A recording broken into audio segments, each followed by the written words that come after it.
Hello and welcome to the MovieKing Podcast. My name is David Jurmann and I'll be your host. On today's episode, I'm going to review the film Predator Badlands, and in the second half, I'm going to review the movie Bugonia. So starting off with Predator Badlands, wow, what a pleasant surprise. I've enjoyed the Predator movies I've seen in the past, but haven't been, really wowed by any of them. Even the more well-praised films in the franchise like the original and Prey, I did enjoy those movies quite a bit, but I wasn't, blown away by them by any means. So even though I thought the trailers looked pretty cool for Predator Badlands, and it's made by the same director as Prey, which I did enjoy quite a bit, I didn't really expect anything too wow-worthy out of this film. But I'm happy to say that I was pretty blown away by it, to be honest. Dan Trachtenberg does a great job helming the film, and he's shown to be the go-to guy for this franchise now. He just gets it. He knows what people want and will get excited for, and he knows how to make great standalone stories that have room to grow into something greater down the line. He just really understands this franchise so well. I really can see why 20th Century just decided to give him the keys to this whole thing and just be like, all right, you know what, just do whatever you want, because he's done a really good job so far. I mean, he's made 3 movies.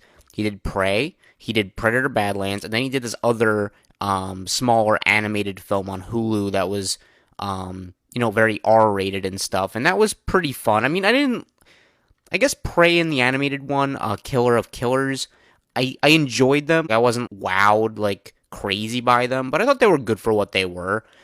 Predator Badlands, though, was absolutely a step above both of those to me, and I think is just on a storytelling level very strong and very well done. And what makes Predator Badlands such a risky project, especially for this franchise, is that it's doing the exact opposite of a traditional Predator movie.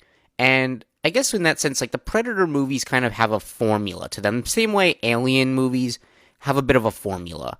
Usually that formula is to have a group of humans go up against a predator who is hunting them. And that's basically what Alien is. And, obviously the Alien and Predator movies kind of come together at some points. They kind of intersect, and I'm sure we will get an Alien Predator crossover at some point in the future. And this movie is doing very well, it seems. It seems like it's overperforming at the box office, which is great. Reviews are really solid. Word of mouth is very good. So I think there's a good chance that the future for this franchise could be strong. And Dan Trachtenberg has said he does have ideas for another movie he'd like to do. And he kind of almost, I don't want to say he rushed the projects along, but he made a few of these movies as fast as he did because he was so excited to get to what's next. And I really hope he gets to do it because this is awesome. This stuff is really, really cool. But anyway, back to what I was saying. The Predator movies are usually about humans going up against a predator. And Badlands decided that it would be a good idea to tell a story from the perspective of a predator and have him be hunted by a planet's environment and creatures, which makes it makes a different dynamic, because the Predator is often the villain of these movies. He's not the protagonist. And in this movie, the Predator is the protagonist, and we're supposed to be rooting for this guy. It's also kind of like, the runt of the litter Predator. He's not the toughest, meanest Predator that we've seen before.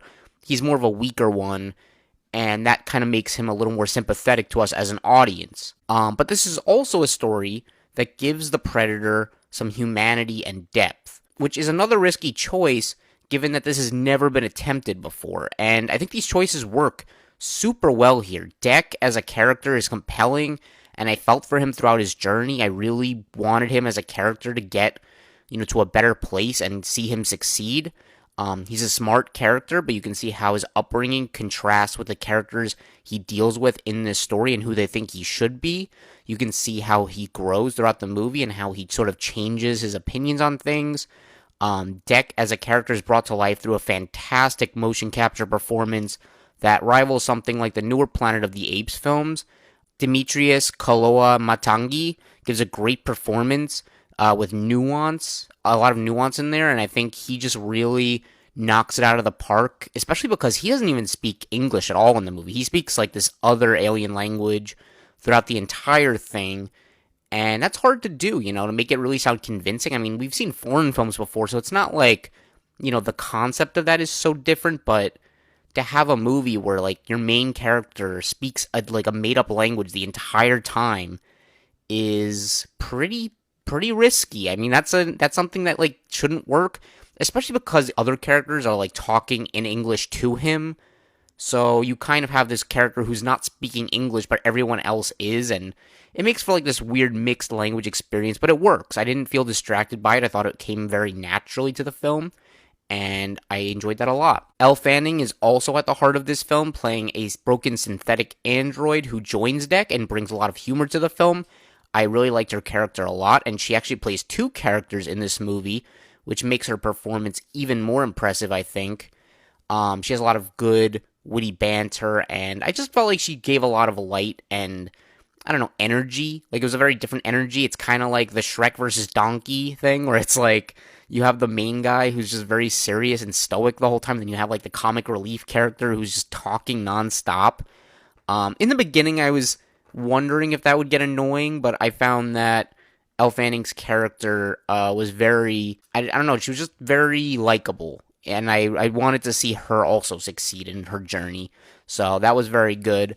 And I just felt for all the characters, and despite their arcs being somewhat familiar, nothing really too new as far as, you know, what these characters go through, I was still very engaged with them and wanted to see everyone just kind of come together and be better in the end. The script here is very tightly written, things happen quickly, but it's all earned. The script also challenges the characters constantly, which I honestly really appreciated. Nothing ever feels like it comes easy to the characters, and that made their accomplishments even more satisfying to me. Like, in the first act especially, when Deck first comes to this other alien planet, the challenges that the environment presents on him are very tough. Like, I was watching it, I'm like, I don't know what you're supposed to do here. Like, that's, like, really hard. And the script just constantly challenges the characters, and I like that, because sometimes, you know, you watch a movie and you're like, oh, that just kind of feels very convenient, like, that he can get away from that easy. But Deck has to go through a lot of obstacles to get there, and I like that a lot. I thought to me, it almost felt like a video game movie, where it's like the characters kind of has to keep overcoming these challenges, and gets, like, power-ups and stuff. I thought that was really cool, and to me, this honestly just did feel like a great video game movie. I don't know if that's just me. Maybe that's like, I don't think I've heard anyone say that before about this film, but that's kind of what I got out of it. Another thing I want to note is that the action is very well done. It's intense and never cuts too quickly. Despite it being PG-13, there's still a ton of alien blood and violence, and the rating never bothered me here. I know a lot of people were very upset that this was PG-13 because all the other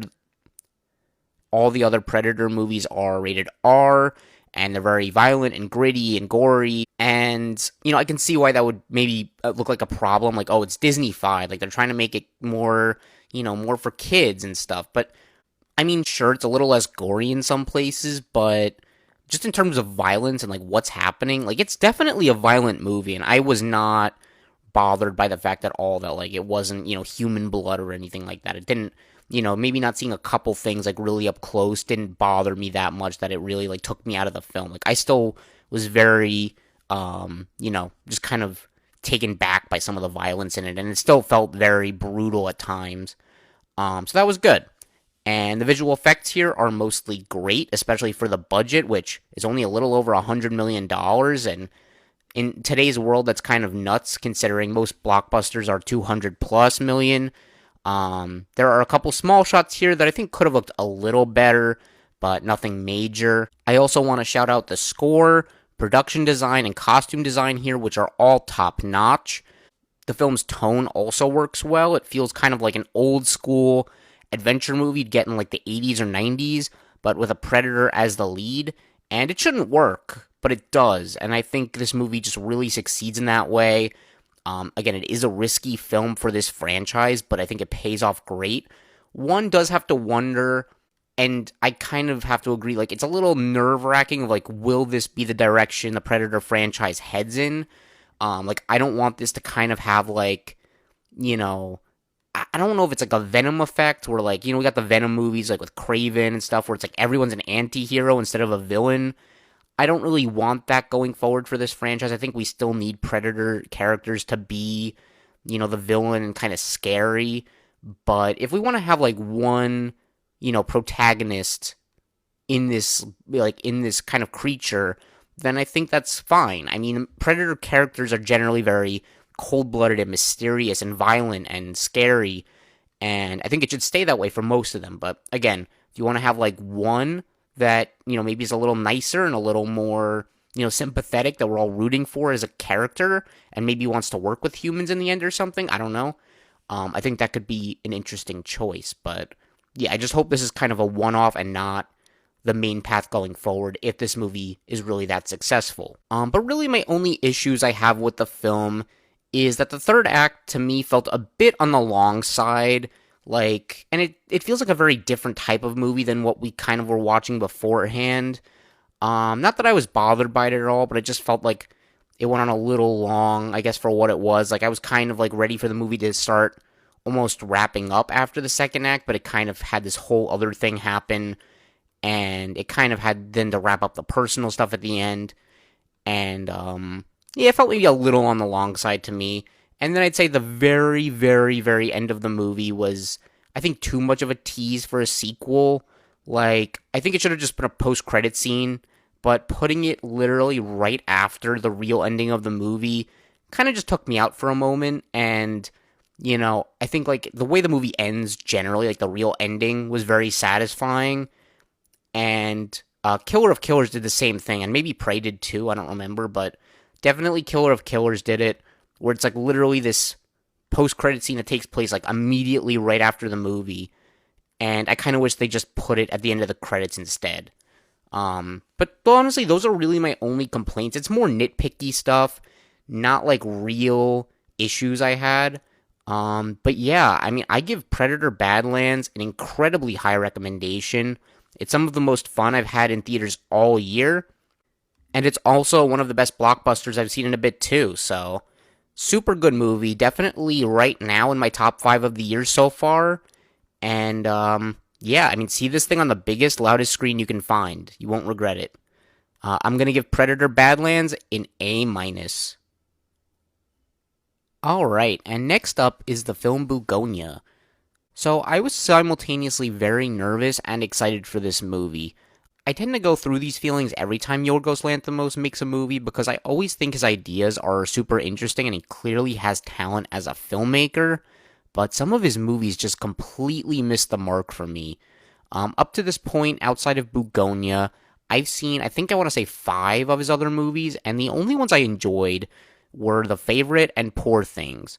The Favorite was decent, I thought, and was really carried by the performances. It wasn't a movie I really enjoyed, like, all that much. Like, I didn't really like the movie that much. I haven't seen it since I watched it in theaters, and honestly, I don't think I've seen any Yorgos Lanthimos movie more than once, but I did see why it was up for Oscars, at least, and I thought, it was one of those movies where even if I didn't agree with, like, it being up for Best Picture, I could see why it would be.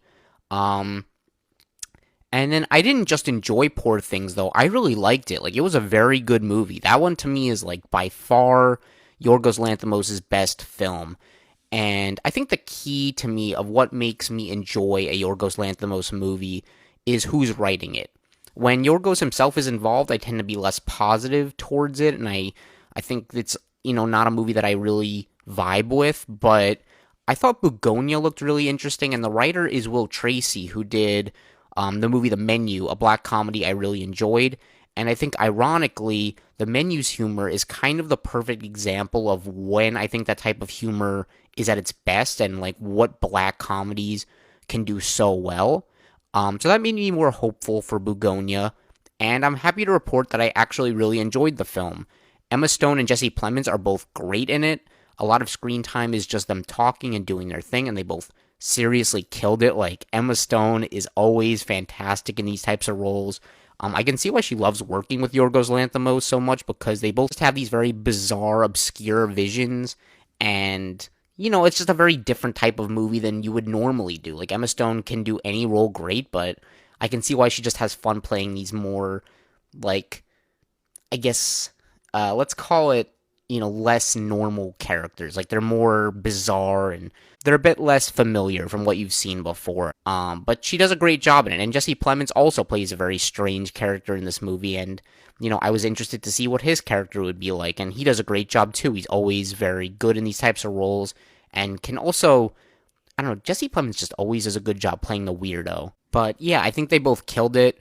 Especially Emma Stone here because she literally shaved her head for this role, so she went like full commitment. The story in this movie is pretty interesting. It's about some conspiracy theorists who kidnap a big CEO because they believe she's an alien, and obviously that sounds very absurd, and it's played that way. A large portion of this movie are these different characters kind of going back and forth about who's right and what's going on. The conspiracy theorist is positive he's right about the whole thing, and the CEO is like trying to outsmart him and prove him that he's wrong. And it's very entertaining to watch this all play out. Like, a lot of these conversations just between the two are very engaging and just kind of, they have some good comedy in there, but they also have just great performances and, they're well written. And some of the great dark humor I really enjoyed in the menu is definitely present here. Like, this movie has some very funny jokes. One especially at like a dinner table where someone has to go to the bathroom. I thought that was very funny. And then as far as the production goes here, it's well shot. The performances are definitely great, as I said. The writing is sharp, the editing is good, and the score is memorable too. There's some interesting ideas in the story here that I liked, and I did appreciate the simplicity of the overall plot. Like, it didn't feel too convoluted or anything. It felt just very straightforward the whole time. What characters were doing was very clear. And you can kind of see, like, just kind of what they were going for with the whole thing. I feel like sometimes Yorgos Lanthimos, like, he's so interested in the themes of the movie that it kind of loses, focus on the characters and the story.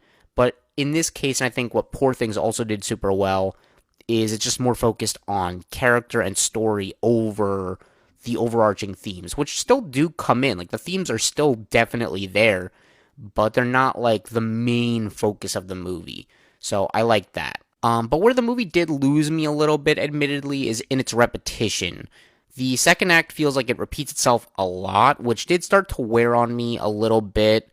There are some good scenes in this section of the film, but it's a lot of back and forth, just constant conversations that kind of, I guess they kind of go in circles a little bit because it's just constantly like, I think you're an alien. No, I'm not an alien because blah, blah, blah. But no, you have to be an alien because blah. And it's just like, that's the whole section of the movies like that. And sometimes it's really, fun and can be really engaging, but other times it's just kind of like, all right, can we just like do something else now? Like, it feels like this is the whole movie. And it wasn't even that much of the movie that was like that, but just enough of it that it was starting to get a little bit tiring. And I think, maybe cutting out a little bit of that would have helped the pace some more. And then I think some of the reveals in the third act were pretty unsatisfying to me. I think this will be one of those things that really makes or breaks kind of like what you think of part of the movie. And frankly, I thought what they did was the most obvious ending they could have went with. And I feel like some people are going to be like, I didn't see that coming at all.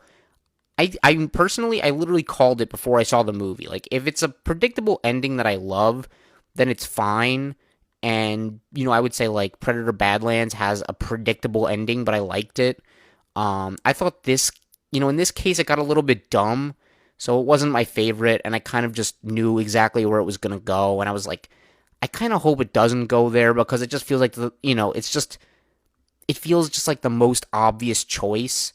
But it didn't ruin the movie for me, but it just kind of, I feel like I was enjoying the movie more before that point, and then by the end I was kind of like, I think they didn't do that, and they did something a little more clever. I probably would have liked it a little more, so I think that took away a little bit from my enjoyment. But as a whole, I do think Bugonia is a good movie, and definitely one of Yorgos Lanthimos' better films in my opinion. I'd say probably Poor Things is definitely his best, but Bugonia is like a nice second place for me.